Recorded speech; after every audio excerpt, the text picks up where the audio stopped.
So welcome to my review of the TRN BT30, which looks exactly the same as the previous model, the BT20S Pro, but that's obviously a different item. And yeah, so these are Bluetooth adapters, as you can see. It states there. They use a different chipset and have a separate amplifier section or amplifier stage than the previous model.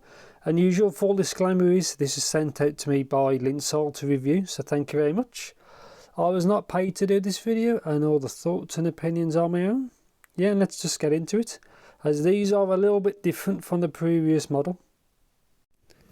So, like I said in the intro, very similar to the last year's model, the 20S Pro. I might do a separate comparison, but obviously that's a different kind of topic. So here you are, mine are the MMCX. Both of them are 2-pin. I think that's the QDC fitment, I'm not quite sure, but as you say, mine is the MMCX, and you can also interchange the ones from the previous model onto these, so that's quite cool if you've already got one of those. So a lot of this is basically the same as the previous model, as you can see here.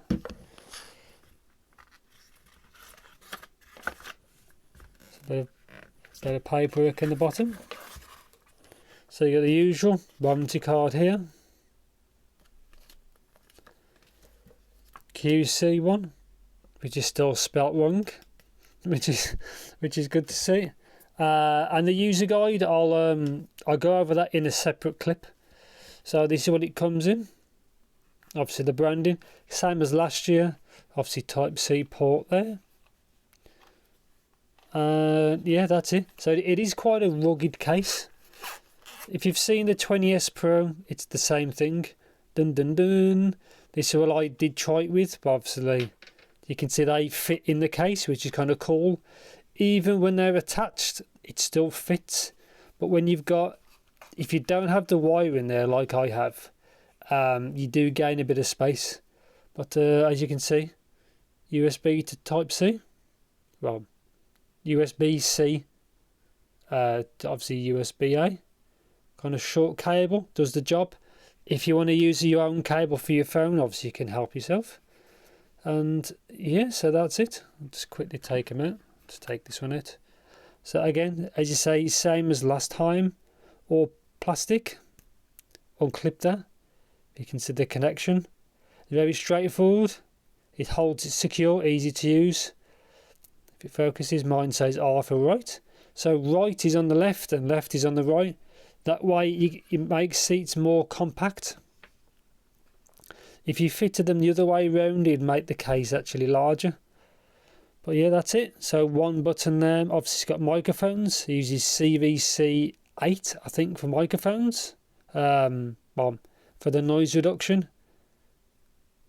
So BT30 version 5.2.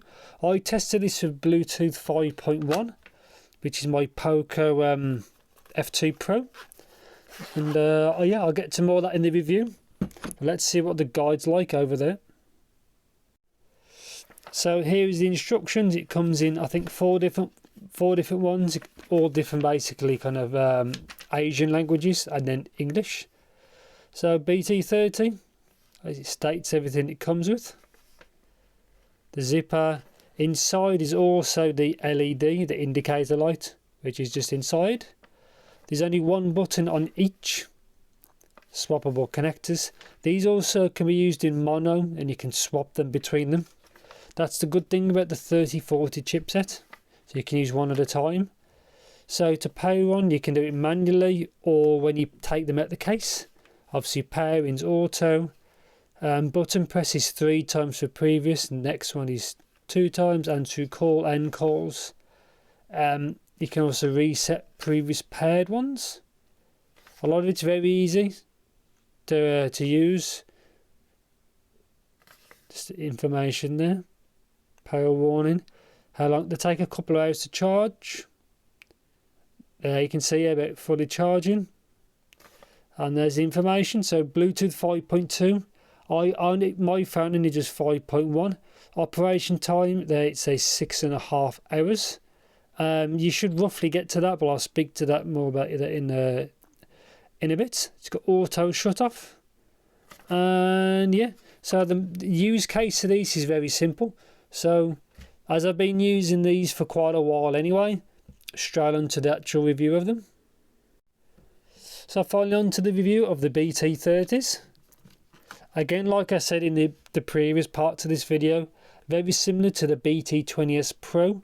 So everything is done per one button on each. Button on that one, button on this one. Microphone quality, let's get into it. Microphone was okay. Obviously it's trying to pair.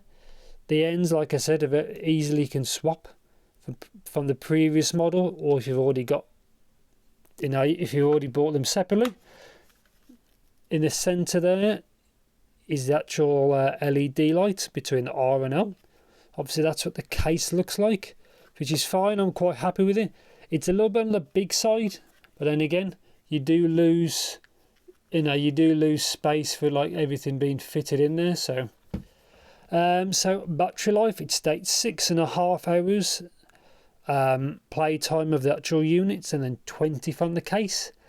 That's best case scenario, so you always have to bear in mind volume levels and things like that.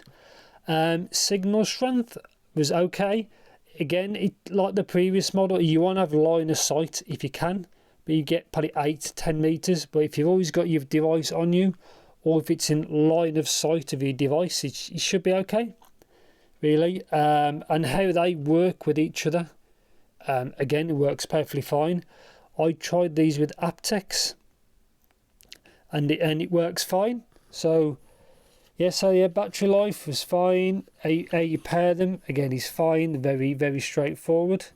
They support all the normal profiles like HFP, A2DP, HSP and AVRCP, so like no worries. They use the 3040 chipset, which includes CVC, I think 8 for the microphones, which is basically noise reduction. I didn't do a microphone sample this time, but I will link my video for my previous one in the top corner, because this is kind of an evolution of the previous model, as it's very, very similar. So sound, so these use the 3040 chipset like I just said, but they have a separate amplifier stage. If you click on in the listing, it states what it is. So what you gain from that is less noise floor and more power. So there still is a noise floor, but again, over the previous model, it is less, and it does have more output power. So I've tried this with a few different IEMs I have. Obviously, you've seen me with the Semkarsh CNT ones, which are these here. Obviously MMCX with the actual included adapters. But I did use my 2-pin off my previous one just to try the 2-pin earphones, and I did try ones that are more sensitive, and it seemed to work fine. I've tried them with one of my favourites here, which is the Mangood T's, and it works perfectly fine. They're kind of normal sensitivity.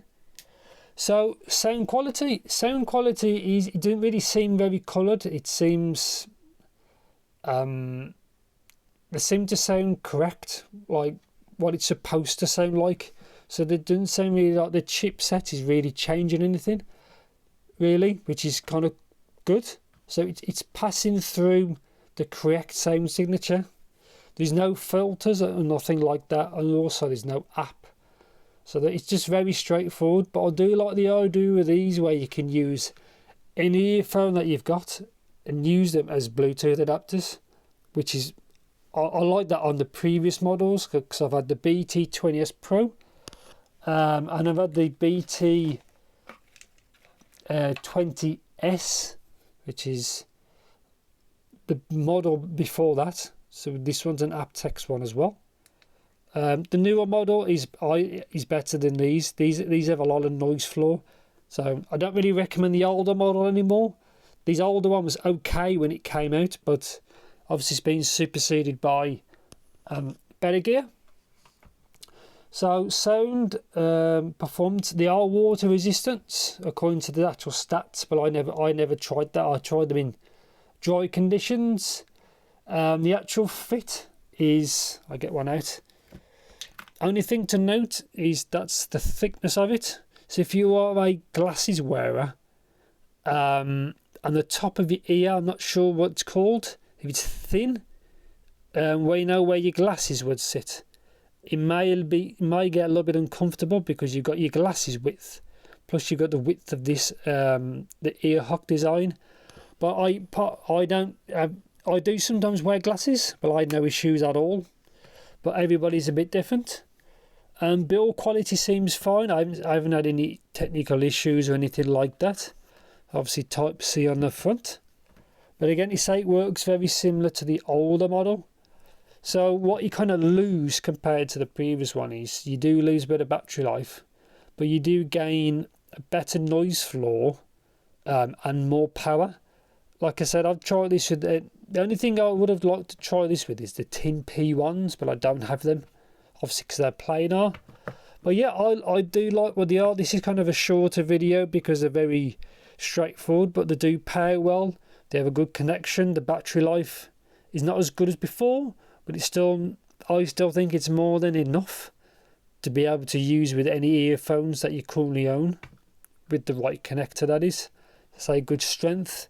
I like the actual sound quality. It's not perfect because of the noise floor, and obviously these are not lossless. They don't have LDAC or aptX Adaptive or aptX HD or anything like that. But using it in Bluetooth 5.1 with my Poco F2 Pro, it's very seamless. I've tried it with for quick latency. I just tried it with some YouTube videos, and it works spot on as I expected. I have not tried it with any games because I'm not a mobile gamer, but for music use off my phone as well with some flacs, it all works perfectly fine as I expected to do. So yeah, controls are very useful as well for answering end calls. Like I've shown you in the guide, it all works very, it works fine like the previous model.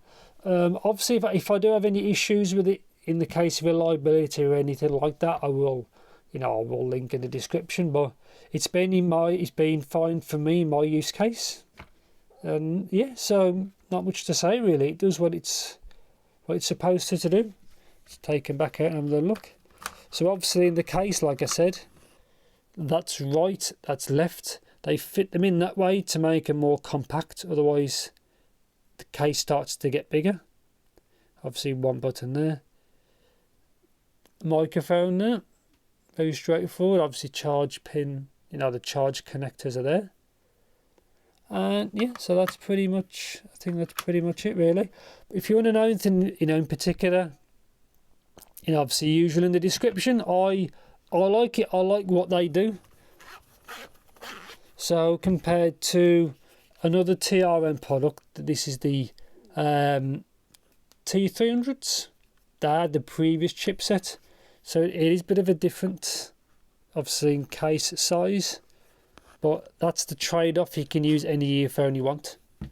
So I think that's pretty much it. So yeah, so thanks for watching and take care. And yeah, it's not a bad product.